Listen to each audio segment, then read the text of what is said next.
Slavery existed in different forms and cultures throughout history.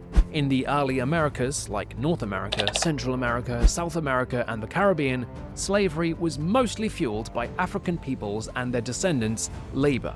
But why did this happen, especially when West Africa, where many slaves came from, is thousands of miles away from the Americas and Europe? To understand this, we need to go back and ask why Europeans decided to colonize the Americas in the first place. Now, it's essential to remember that slavery is never good. Any system that relies on exploiting people and forcing them to work is unfair and not good.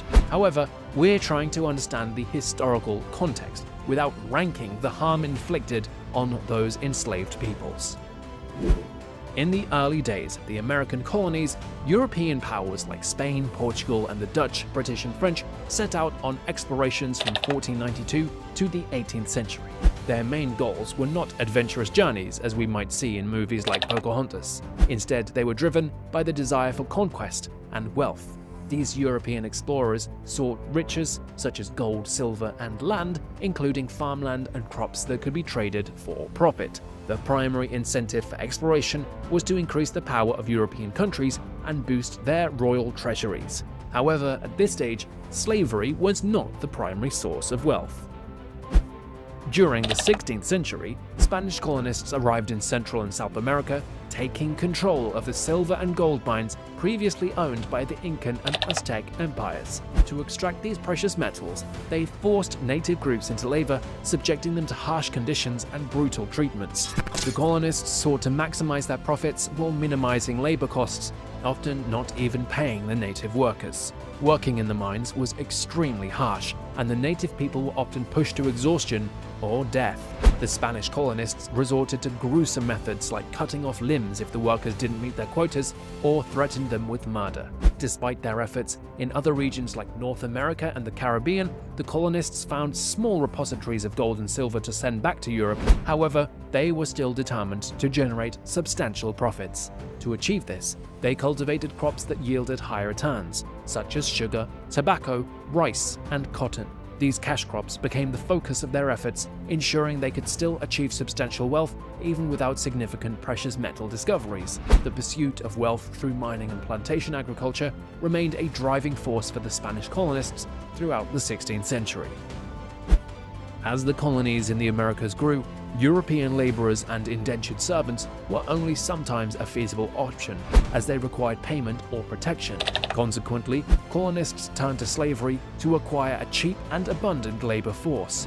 The first enslaved Africans arrived in what would later become part of the US in 1619, when 20 individuals were forcibly transported to Jamestown, Virginia by the Dutch. However, even before this, Africans had been enslaved in the Caribbean and Latin America, starting as early as the first decade of the 16th century. It's essential to remember that the term colonies in this context refers to areas covering South, North, and Central America and the Caribbean, not just the present-day US. African enslavement began earlier when the Portuguese arrived on the African continent for trade in the 15th century. The enslaved Africans and other enslaved and free populations in Portugal.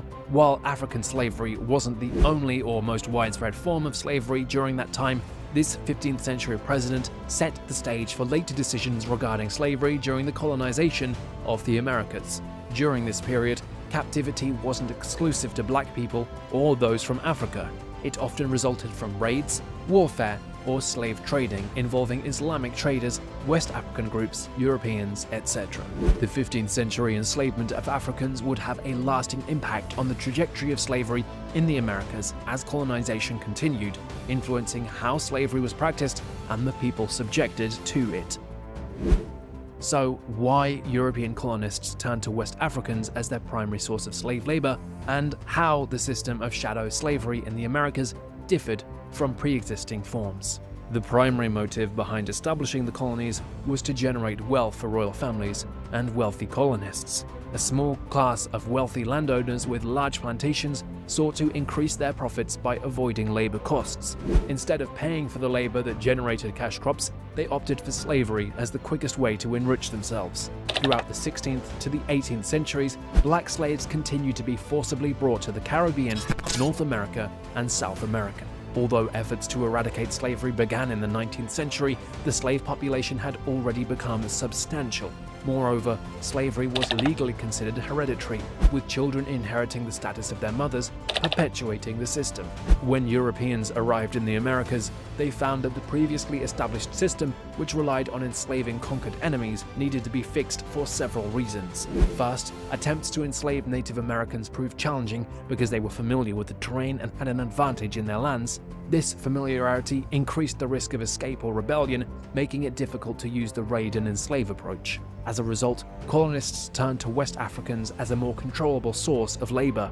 The transatlantic slave trade became a highly profitable enterprise, with West Africans forcibly captured, transported, and sold into slavery in the Americas. The emergence of shadow slavery in the Americas differed from pre-existing forms. It became deeply entrenched in the region and was driven by economic interests and profit rather than merely conquest or warfare. This exploitation of enslaved Africans became a tragic chapter in history, lasting for centuries until efforts to abolish slavery gained momentum throughout the 19th century. The early European colonists faced significant challenges in surviving and establishing themselves in the unfamiliar land of the Americas. They lacked immunity to the diseases in these regions, leading to high mortality rates among the colonists. Additionally, spreading diseases such as smallpox took a devastating toll on the native populations, resulting in widespread genocide. During these difficulties, the widespread enslavement of Native Americans became less feasible. Instead, European colonists turned to transport people from West Africa to the Americas as a solution. They believed that enslaving Africans would lead to greater control over the labor force. Enslaved Africans were less likely to escape and blend into neighboring native communities, making them more controllable. Although the colonists hoped their move would reduce the risk of rebellion, history shows that enslaved Africans and their descendants still resisted and revolted against their oppressors. In many instances, the desire for control over enslaved populations proved to be a mistaken calculation. There were several reasons why West Africa became the primary source of forced labor. Its proximity to seaports facilitated contact between the three regions, Europe, Africa, and the Americas, making transporting slaves more possible. Moreover, laborers from West African countries were familiar with the agricultural methods needed for the mass cultivation of crops like sugar, tobacco, and rice in the New World. As the transatlantic slave trade intensified, millions of Africans were forcibly taken from their homes and shipped across the Atlantic to work under brutal conditions in the Americas. This dark chapter had far-reaching consequences, impacting the lives of generations of Africans and their descendants.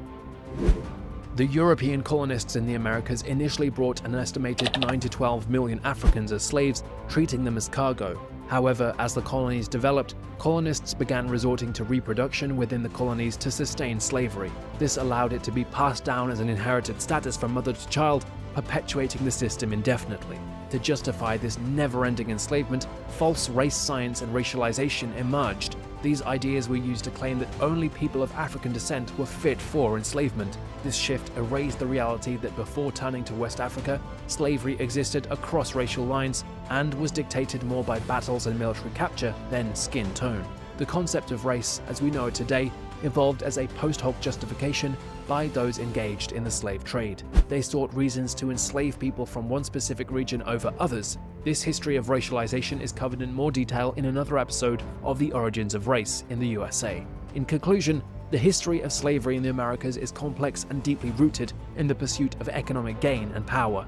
The transatlantic slave trade brought millions of Africans as forced labor to the Americas, and the system evolved to perpetuate slavery through inherited status.